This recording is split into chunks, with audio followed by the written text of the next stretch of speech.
Mbak Asna tadi gimana tanggapannya? Boleh dilanjut? Bu. Tadi saya belum sempat baca.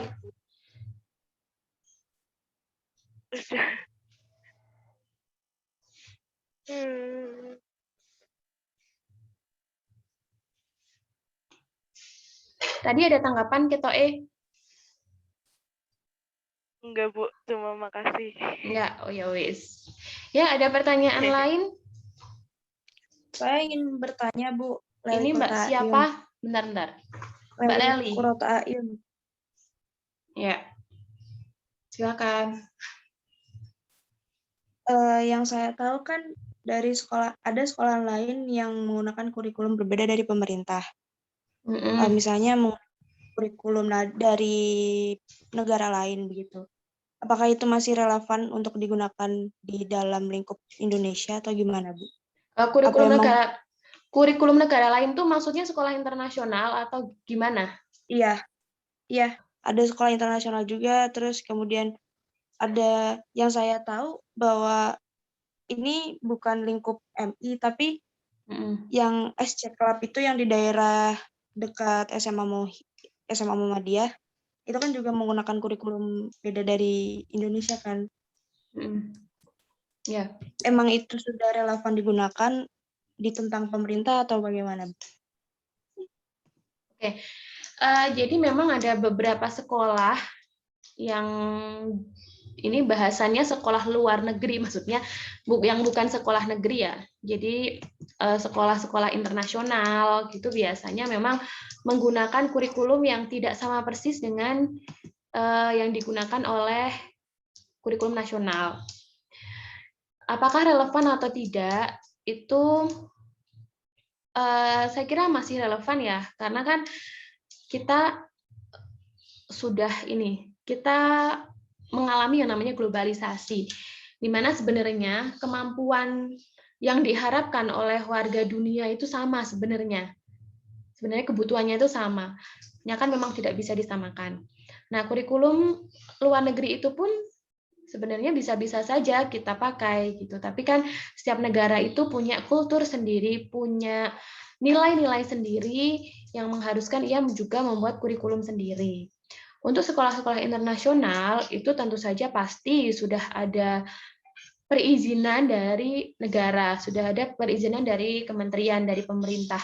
Jadi kalau sudah diizinkan untuk melaksanakan pembelajaran atau membuka sekolah internasional ya berarti di negara kita, itu berarti sudah oke, gitu, sudah nggak masalah.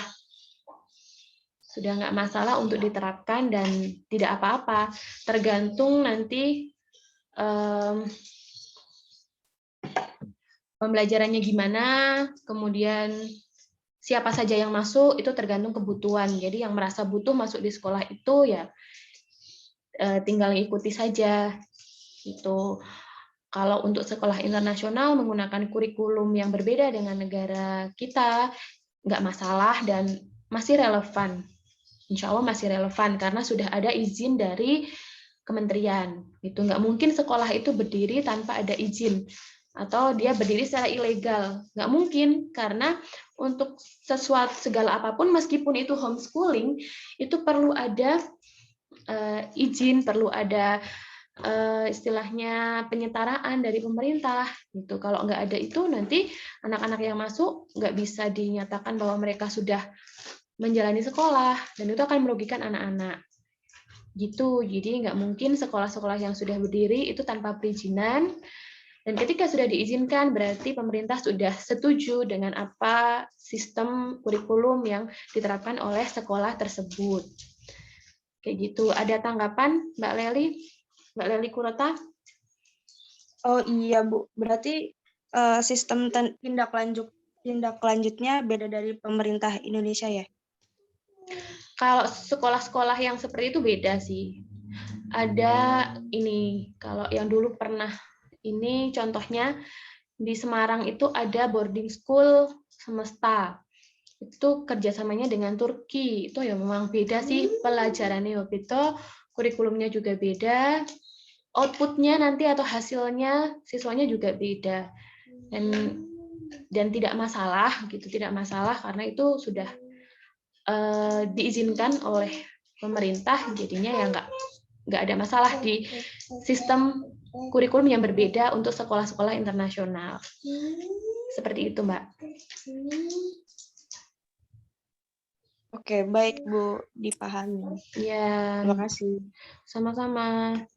Ada ya chatnya dari siapa sih? Ini dari siapa? Mbak Sri Umaroh.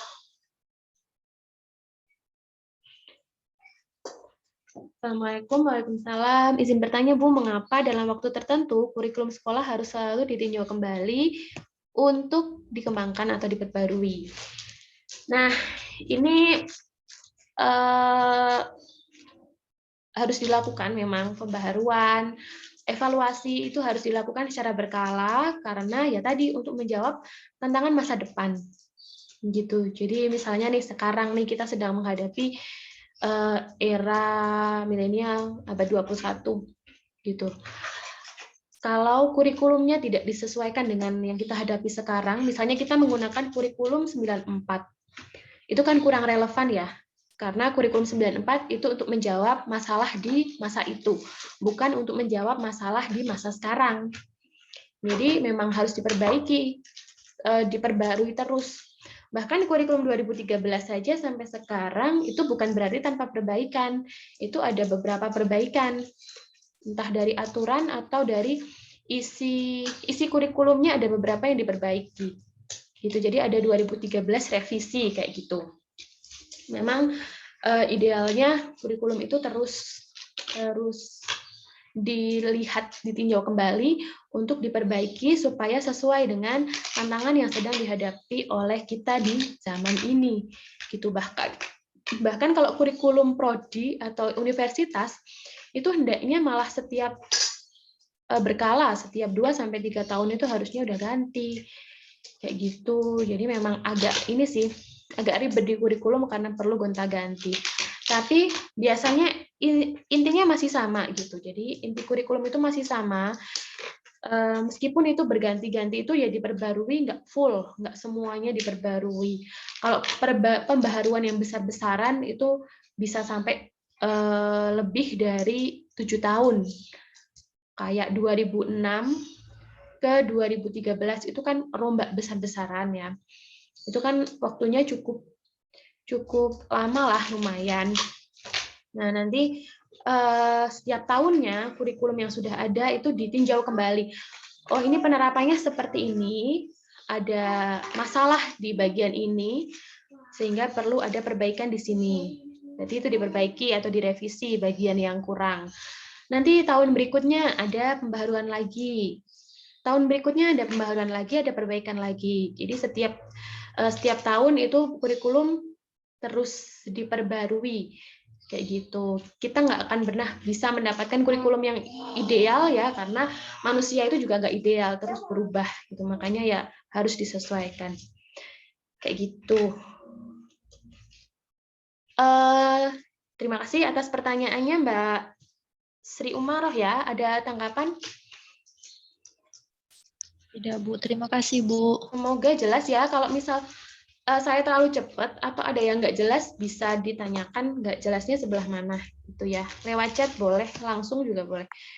Terus ada lagi yang tanya nih, Mbak Zahrotun Nurul, izin bertanya Bu, kan ada kurikulum yang ditetapkan oleh pemerintah, tapi kurang cocok diikuti di tempat tertentu. Bagaimana cara guru agar kurikulum tersebut dapat dilaksanakan dan dapat diikuti oleh sekolah yang ada di tempat tersebut? Ya, memang demikian gitu. Jadi ada yang kurikulum nasional, udah nih kurikulum nasional dibuat oleh pemerintah. Ternyata, bentar.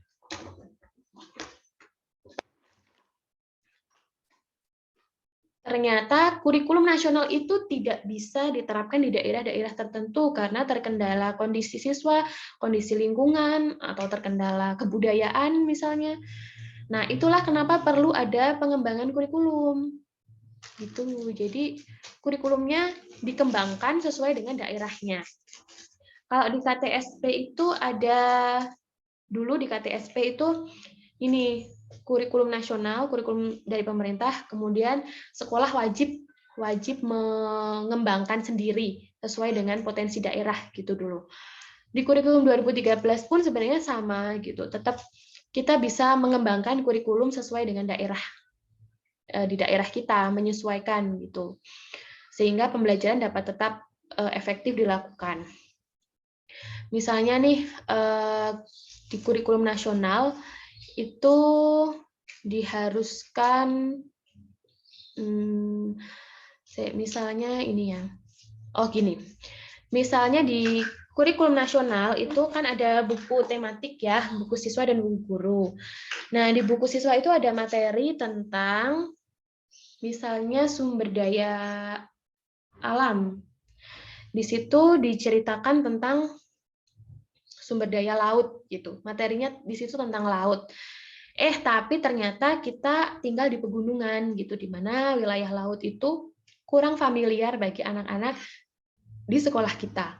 Maka kita nggak masalah kok mengganti materi yang di situ membahas tentang laut, lebih banyak laut, kita bahasnya di sini gunung. Itu nggak apa-apa, asal standar kompetensinya, kompetensi dasarnya itu masih sama tentang sumber daya alam. Gitu. Jadi kita bisa menyesuaikan kurikulum nasional dengan apa yang kita hadapi di sekolah kita. Gitu. Jadi misalnya di kurikulum nasional menghendaki percobaan menggunakan alat-alat laboratorium misalnya. Sekolah kita kok nggak punya, kita nggak bisa melakukan itu. Nah, kita bisa ganti tuh dengan alat-alat yang ada di sekitar kita, misal dengan penggunaan barang bekas atau alat-alat yang ada yang fungsinya sama dengan yang ada di kurikulum nasional. Gitu. Jadi caranya adalah kita mengembangkan kurikulum yang ada itu dengan apa yang sedang kita hadapi, dengan situasi di lingkungan kita, dengan kondisi siswa kita, kayak gitu.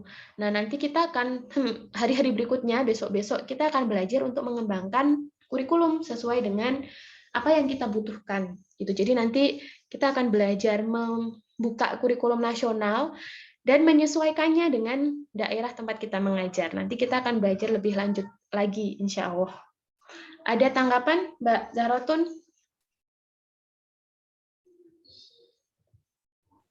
Enggak, Bu, sudah jelas. Terima kasih, Bu. Ya, nanti kita belajar mengembangkan kurikulum, insya Allah. Terus ada lagi berikutnya pertanyaan dari Mbak Dina. Mbak Dina, apakah yang mendasari terjadinya perubahan kurikulum menjadi kurikulum 2013? Ya, pertanyaan yang bagus. Jadi ini ya, kurikulum dulu kan 2006. Kemudian berganti ke 2013. Itu saya waktu itu masih kuliah semester akhir-akhir itu 2013. Dulu saya berpikiran bahwa ngapa sih digonta-ganti, wong yang ini aja belum tuntas, kok udah diganti 2013, tambah pusing. Karena waktu itu geser kan dari pembelajaran terpisah per mapel jadi tematik. Di mana waktu itu bagi saya tematik itu angel gitu. Angel menerapkan tematik itu susah. Maka saya bertanya-tanya ngapain sih dibuat susah, dibuat ribet. Ternyata justru lebih baik gitu. Maksudnya pemerintah itu lebih pintar daripada kita gitu. Memang sudah seharusnya kurikulum yang dulu 2006 itu dipindah ke kurikulum yang sekarang. Kenapa? Karena pertama tentu saja untuk menjawab tantangan masa depan yang tadi sudah saya sampaikan ada 10 tantangan ya. Kemudian yang kedua itu kaitannya dengan kemampuan kognitif siswa. Jadi siswa SD itu mereka berpikirnya masih SD ke bawah ya, berpikirnya itu masih utuh. Mereka melihat memandang suatu masalah atau sesuatu hal, suatu materi itu secara utuh, bukan terpisah-pisah. Gitu. Maka pembelajaran yang terpisah, di mana matematika sendiri, IPA sendiri, IPS sendiri, itu sebenarnya tidak sesuai dengan perkembangan anak usia SD. Gitu. Maka untuk membentuk anak-anak usia SD supaya menjadi manusia yang seutuhnya, itu perlu ada pembelajaran yang terintegrasi. Pembelajaran yang terintegrasi ini muncul dalam pembelajaran tematik. Tematik itu kan menghubungkan antara mata pelajaran satu dengan yang lain dengan satu tema khusus.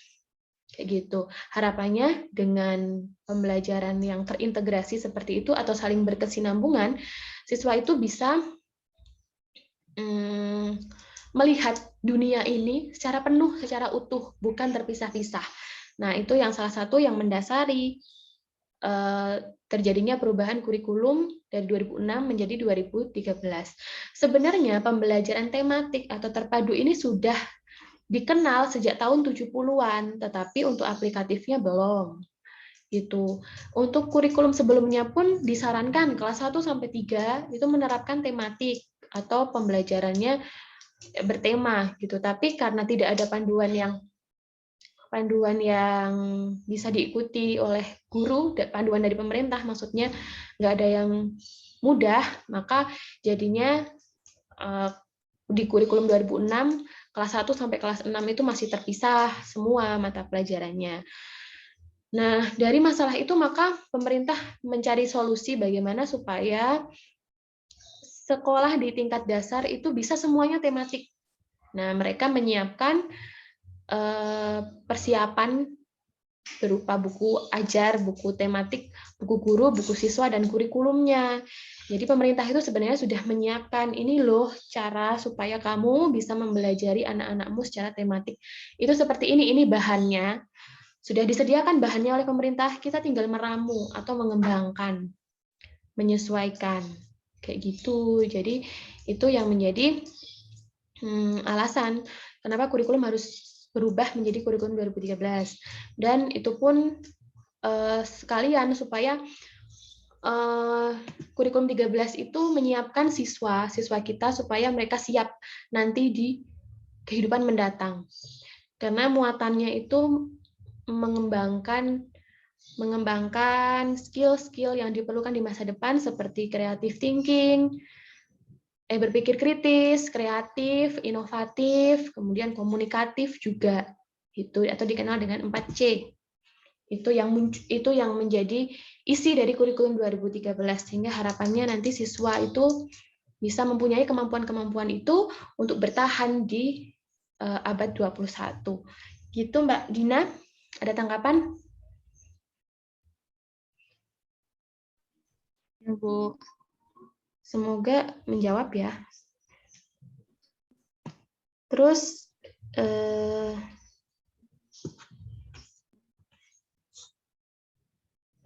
ada yang belum terjawabkah?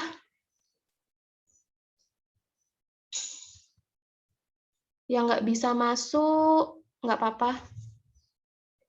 Yang nggak bisa masuk lagi, nggak apa-apa. Yang penting presensi dulu tadi di e-learning. Nanti rekamannya kalau bisa saya share, ya saya share supaya bisa didengarkan kembali oleh kalian. Begitu ya. Kayaknya semua pertanyaan udah terjawab ya. Kayaknya sih udah. Nah, mungkin itu dulu ya yang saya sampaikan hari ini. Saya sangat berterima kasih sekali kepada mahasiswa yang sudah hadir pada pertemuan pertama ini. Tadi baru pengantar, jadi nggak usah dibikin sepaneng ya. Jadi kita belajarnya itu nggak usah sepaneng-sepaneng, tapi tetap serius gitu. Untuk berikutnya, nanti materi berikutnya akan lebih menantang lagi, jadi disiapkan saja. Kuncinya, sebenarnya kunci belajar bareng saya, itu kuncinya disiplin. Yang penting masuk lah. Yang penting masuk, kemudian ada tugas yang dikerjakan, ada materi dibaca. Gitu. Saya tidak menyulitkan kalian, insya Allah ya, semoga tidak menyulitkan kalian. Kalau memang ada yang perlu disampaikan atau unek-unek yang perlu disampaikan terkait pembelajaran saya, mohon untuk disampaikan ke saya gitu. Jangan di belakang. Saya lebih senang ada yang ngomong mengkritik saya langsung daripada ngomong di belakang gitu. Jadi nanti misalnya kok ada yang aku kok Rapena kok seperti ini atau unek-unek apapun, mohon disampaikan ke saya secara langsung gitu. Jangan ngedumel di dalam hati gitu, nggak baik seperti itu gitu ya. Nah, terus sepertinya itu saja untuk hari ini. Kita insya Allah ketemu lagi di pekan depan. Untuk jamnya masih tetap ya jam segini aja. Terus berikutnya, kayaknya itu aja sih yang perlu saya sampaikan. Mungkin ada yang ditanyakan terkait perkuliahan? Atau cukup?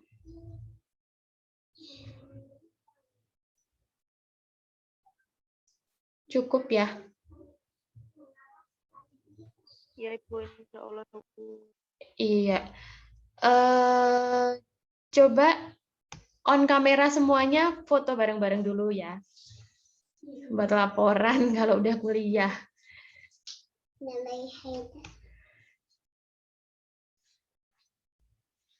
Ayo on kamera dulu sebentar sebelum kita tutup.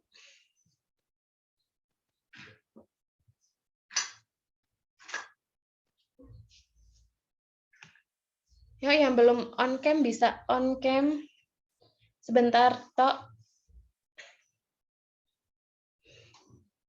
Biar saya sambil mengamati wajahnya seperti ini, karena belum pernah ketemu.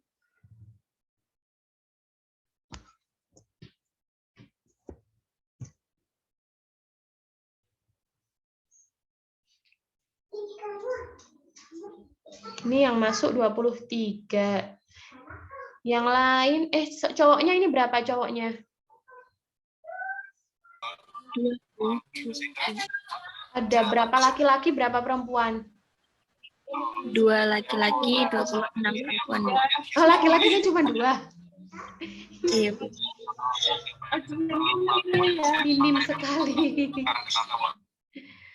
Oke, silakan yang belum on cam bisa on cam sebentar sebelum kita tutup mata perkuliahan pada pagi hari ini. Terima kasih, saya mengapresiasi sekali bagi kalian yang sudah datang, sudah mendengarkan. Semoga apa yang saya sampaikan bisa bermanfaat, bisa dipahami. Mohon maaf atas kendala keluar masuk hari ini. Insya Allah pekan depan sudah enggak. Insya Allah sudah lancar, nggak usah keluar masuk.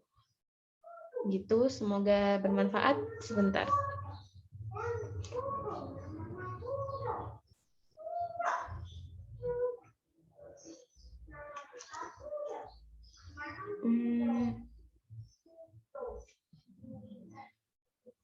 Oke.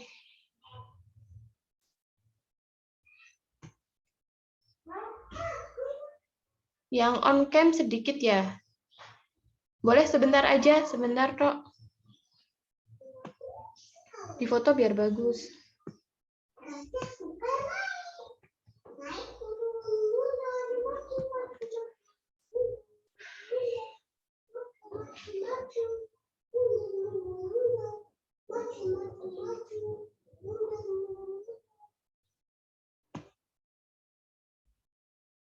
Ini kayaknya udah banyak nih belum terlihat di screen saya. Bentar, tunggu.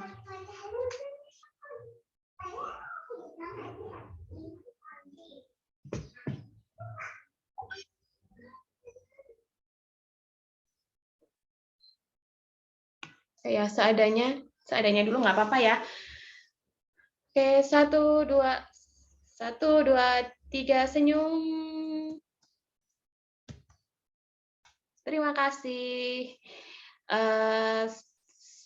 Silakan kalian nanti chat saya ya, di save ya nomor WA saya. Nanti ada apa-apa boleh disampaikan, mau curhat juga nggak apa-apa.